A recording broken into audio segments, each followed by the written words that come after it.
কি ভাবছেন? এখানেই শেষ? না। এরপরেও সারা দেশে প্রতিদিন ৩,০০০ অটোরিকশা তৈরি হচ্ছে। যদি প্রতিদিন এভাবে তৈরি হয়, তাহলে মাস শেষে কত রিকশা আসলে রাস্তায় নামে?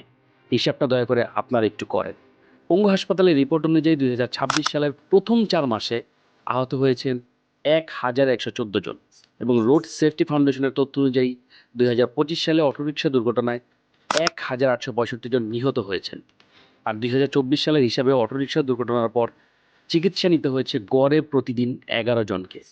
এই সংখ্যাগুলো শুধু দুর্ঘটনার একটা পরিসংখ্যান না, প্রতিটা সংখ্যার পেছনে রয়েছে একটা জীবন, একটা পরিবার এবং একটা আর্থিক ক্ষতি। এই ক্ষতি আসলে কত দিনে কত টাকায় পূরণ করা যায় এইটা আমার জানা নেই। তবে কেন ঘটছে এসব দুর্ঘটনা?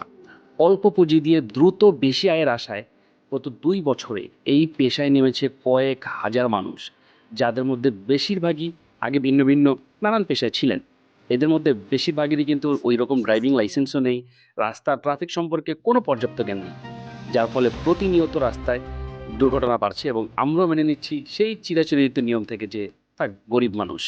আচ্ছা, গরিব মানুষ হলেই কি রাস্তায় যে কোনো দুর্ঘটনা ঘটানোর আলাদা কোনো অধিকার দেওয়া আছে তাকে? যদি তা না হয়, তাহলে কেন তাদেরকে নিয়ন্ত্রণ করা যাচ্ছে না গত ২ বছরেরও বেশি সময় ধরে চেষ্টা করার পরে? আর বিদ্যুতের কথা না হয় বাদই দিলাম। প্রত্যেক পাড়া মহল্লায় গড়ে ওঠা ব্যাঙের ছাতার মতো গ্যারেজ, যেগুলোতে সারা রাত ধরে চলে টাকার বিনিময়ে চার্জ দেওয়া, কে তদারকি করছে? কোত্থেকে আসে এই বিদ্যুৎ? কিভাবে সরকারের খাতে জমা হয় এই বিদ্যুৎ বিল? কারাই বা জমা দেয়? দেখেন, আমি বলছি না আপনি কাল থেকে সব অটোরিকশা বন্ধ করে দেন। বিগত ২ বছরে অনেক মানুষ এখানে অলরেডি ইনভলভ। তাদের পরিবার পরিজনের সাথে জড়িত। অনেক মানুষের উপার্জনের একমাত্র মাধ্যম এখন এই অটোরিকশা।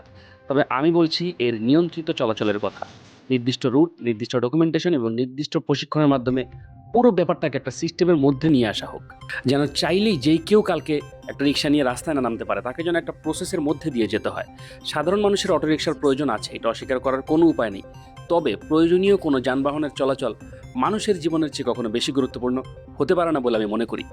এভাবে চলতে থাকলে সামনে দুর্ঘটনা আরও বাড়বে। আমরা অবিলম্বে খুব দ্রুত এই পুরো প্রসেসের একটা রোডম্যাপ আশা করছি। আপনার কি মনে হয় কিভাবে আসলে অটোরিকশাকে নিয়ন্ত্রণ করা যেতে পারে এবং এই দুর্ঘটনা আটকানো যেতে পারে?